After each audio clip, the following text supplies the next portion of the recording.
ரொம்ப நாளாக எடுக்கணும்னு நினச்சி விஸ்லிஸ்ட்டில் போட்டு வச்சிருந்த ட்ரெஸ் ரெண்டு இதுக்காக எடுத்தாச்சு. ஃபர்ஸ்ட் இந்த கலம்கரை பின் இருக்க அனார்கலி வித் பேண்ட் துப்பட்டாவோட வந்துடும். நல்லா லாங்காக ஃபுல்லாக ஃப்ளேவரோட சூப்பராக இருந்துச்சு. பிரிண்ட்டுமே அவ்வளோ யூனிக்காக இருந்துச்சு. ரெகுலர் வேர் கூட யூஸ் பண்ணிக்கலாம், சூப்பராக இருக்கும். உள்ள ஃபுல்லாக ஸ்டிச்சிங் எல்லாமே நல்லா இருந்துச்சு. எல்லா இடத்துலையுமே நல்லா ஓவர்லாக் கொடுத்துருந்தாங்க. அந்த ஃப்ளேர் தான் எனக்கு ரொம்ப பிடிச்சிருந்துச்சு. போட்டுட்டு ஒரு சுற்றினீங்கன்னா நம்மளோட சேர்ந்து அந்த ட்ரெஸ்ஸுமே சுற்றும்.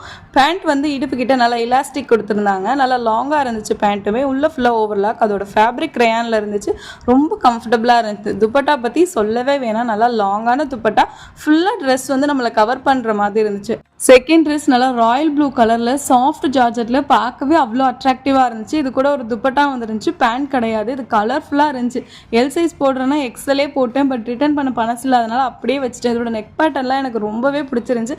உங்களுக்கு எந்த ட்ரெஸ் பிடிச்சிருந்துச்சுன்னு கமெண்ட்டில் சொல்லுங்கள். இது எல்லாமே சொந்த காசு போட்டு வாங்கினது, எதுவுமே ப்ரமோஷன் கிடையாது. மேலே லிங்க் கொடுத்துருக்கேன், தேவைப்படுறவங்க செக் பண்ணி பார்த்துக்கோங்க.